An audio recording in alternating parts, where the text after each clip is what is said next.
I just want to find 11,780 votes, which is one more than we have, because we won the state, and flipping the state is a great testament to our country. We won the election. It's all, it's very simple. We won the election. And the only people that like you are people that will never vote for you. You know that, Brad, right?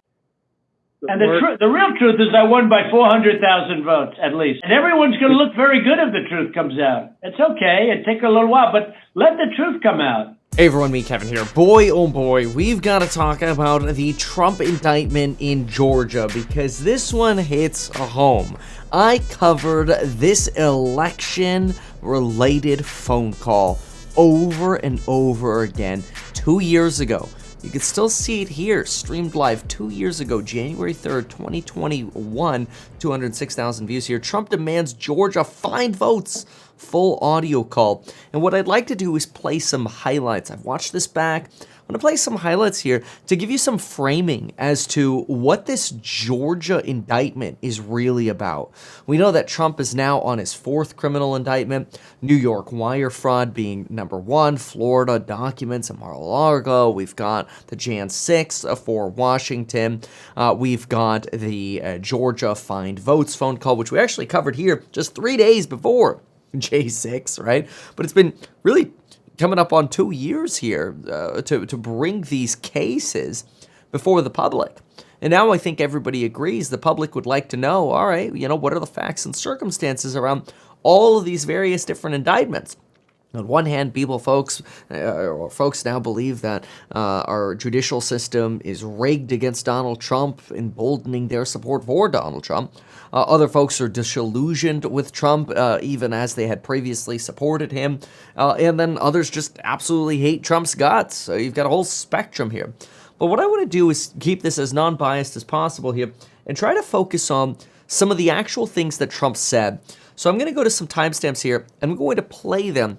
And I want you to listen to the way that Donald Trump is working to convince the officials and the governor's staff and whatever else in Georgia to reiterate that not only does Trump believe he won the election, which, remember, courts have decided is legal for Trump to speak a lie thanks to free speech, but it is illegal for him to try to twist somebody's arm into acting on that lie, like, let's say, overturning election results because Donald Trump believes that he won, and therefore you should too. And what we want to listen to is what Trump specifically says and how he tries to convince his opponents, in this case, Georgia, to change the election results. Before we dive into the clips, we have a coupon expiring Friday for the amazing programs on building your wealth. Go from zero to millionaire in real estate investing just like I did. Learn about stocks and the psychology of money, or learn how to make more money featuring artificial intelligence so you can build your wealth as an entrepreneur or an employee. Learn about business and rules in terms of LLCs and liability and otherwise to make sure you have the best edge in getting a promotion or building your business in the best way possible. Check out those programs, link down below, or go to meetkevin.com. Coupon expiring very soon here. You can see that all linked down below. Right next to the link for personal financial advice, actual financial advice at stackhack.com. That's Get Stacked with StackHack. Listen to this particular clip. This is quite an interesting one because you'll hear, hey, come Monday, y'all gonna have some problems in the polls if you don't help me out. That's because Georgia was setting up for the special election, which Democrats ended up going on to win that extra Senate seat that gave Biden full control at the beginning of his presidency. All right, let's listen in right here. Views of the election results, we won the election. It's all, it's very simple. We won the election. As the governor of major states and the surrounding states said, there is no way you lost Georgia. As the Georgia politicians say, there is no way you lost Georgia. Everyone knows I won it by hundreds of thousands of votes. But I'll tell you, it's going to have a big impact on Tuesday if you guys don't get this thing straightened out fast. Listen to that. That's, especially in conjunction with everything else in the context of this full audio recording, which you can listen to the full thing, and I'll play some more clips here, that is a threat. It's a threat that, hey, look, I think I won the election. You should go check out all these votes and, make sure that I did win the election because there's no way I lost Georgia. And if you don't, well, you might get punished in your election coming up. This is going to be something that actually comes up on trial, and a jury will have to determine whether that rises to a criminal level. Curious to know your opinions, of course, in the links down or in the comments down below. But let's get to another clip here. So this next clip is Donald Trump referring to the finding of 11,700 votes. Now, this is probably one of the more damning pieces right here.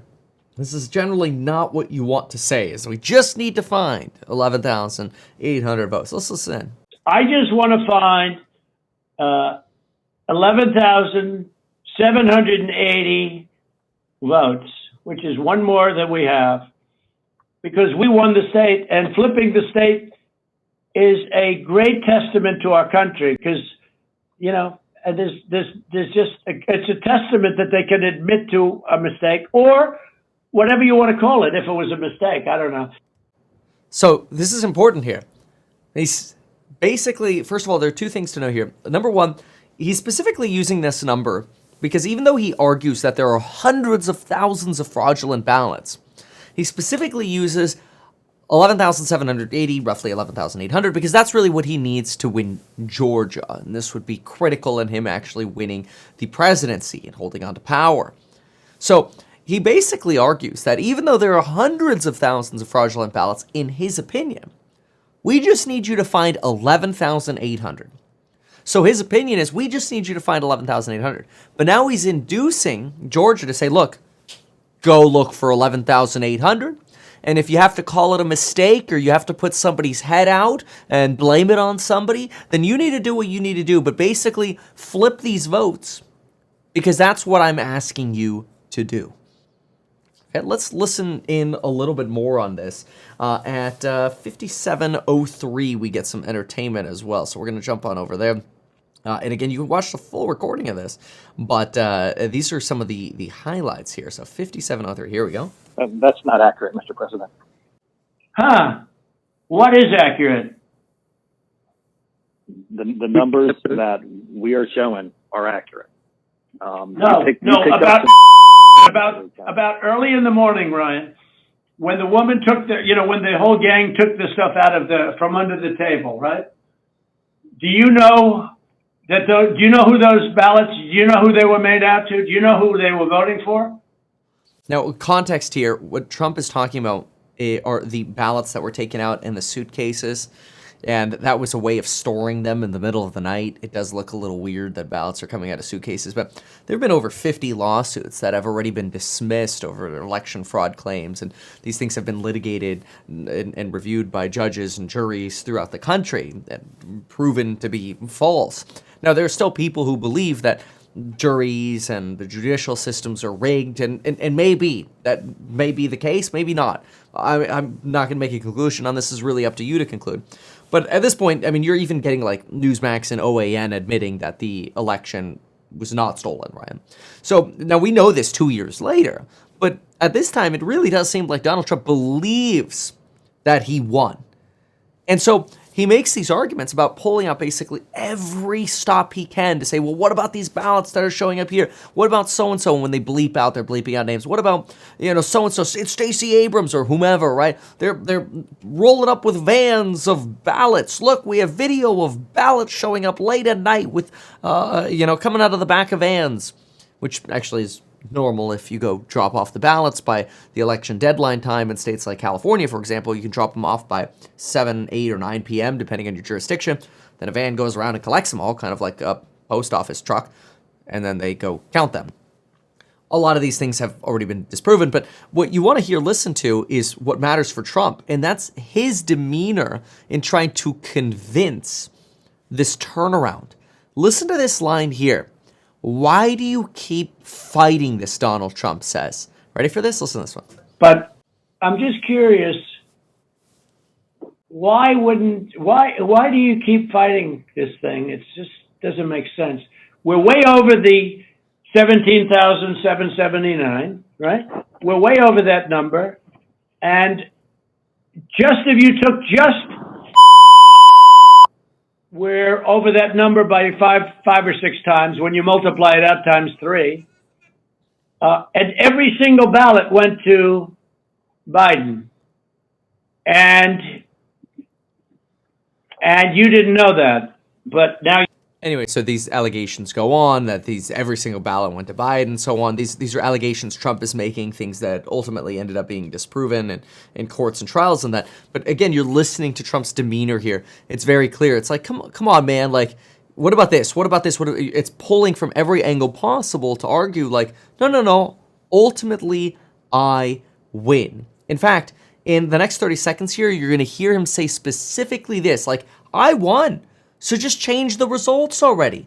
And this is, again, what this whole RICO violation is about. And a RICO potential claim here is not great for Trump because the burden of proof in RICO, let's just put it this way. You just have to prove that there is, as a jury or a judge, you just have to prove that there is a pattern of racketeering activity or a pattern of you trying to induce others to commit crimes. Like Sidney Powell coming into a call and saying, hey, look, we're just looking for 11,000 votes, man. Come on, man. Just looking for 11,000 votes. Or you put together Donald Trump's pattern here of, come on, man, I won. We all know that. This is all going to contribute to this RICO case against Donald Trump. Let's listen in right here. Hey, Brad, why wouldn't you want to check out? And why wouldn't you want to say, hey, if in fact President Trump is right about that, then he wins the state of Georgia, just that one incident alone, without going through hundreds of thousands of drop ballots. You just say you stick by, I've been watching you you don't care about anything. Your numbers are right. But your numbers aren't right. They're really wrong. And they're really wrong, Brad. And I know this phone call's going nowhere other than ultimately, look, ultimately I win, okay? Because Mr. Secretary, you guys are so wrong, and you've treated the population of Georgia so badly. Between you and your governor, who was down at 21, he was down 21 points, and like a schmuck, I endorsed him and he got elected. But I will tell you, he's a disaster, and I can't imagine. The people are so angry in Georgia. I can't imagine he's ever getting elected again. I'll tell you that much right now. But why wouldn't you want to find the right answer, Brad, instead of keep saying that the numbers are right? Because those numbers are so wrong. You can see that pressure Trump is creating. I came in and I endorsed you when you were lagging. And this is how you repay me. You owe me to make sure you flip these votes. Because everybody knows I won.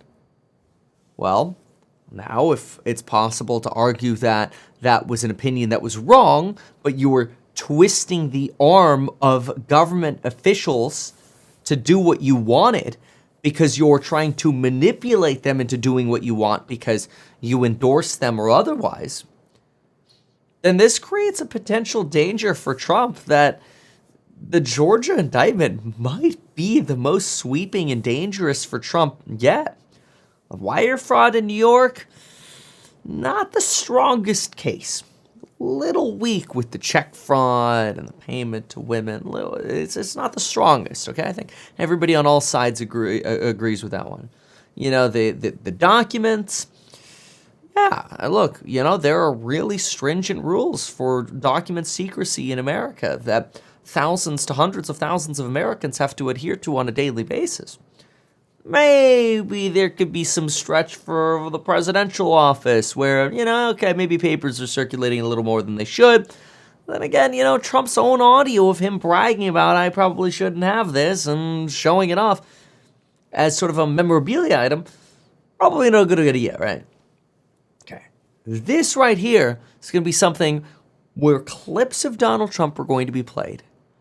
And then the legal standard will be put in front of a jury or a judge. And this is where this becomes very difficult because, of course, Republicans who love Trump are going to defend him no matter what.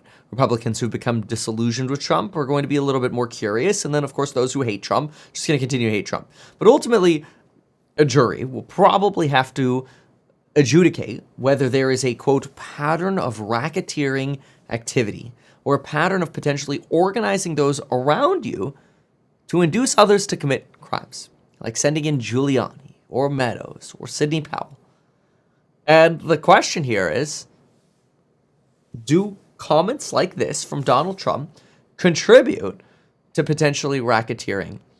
And this I would say is probably going to be one of the weakest phone calls of the indictments against Donald Trump. So I believe that this phone call will almost certainly be the core of any case against Donald Trump. And that's why I actually find some of these clips so impactful.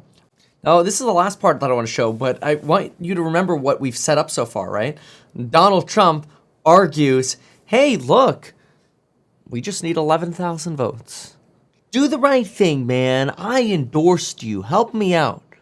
And now listen to this, where Donald Trump says, it's simple. We won after all. So let the truth comes out. Hey, if it's a mistake, it's okay, man. Mistakes happen. But you know what? Ultimately, you got to flip this election because, you know, you got election coming up here in a few days, and you guys might lose if you don't take care of me. Listen in to this right here. I just want the truth. It's simple. And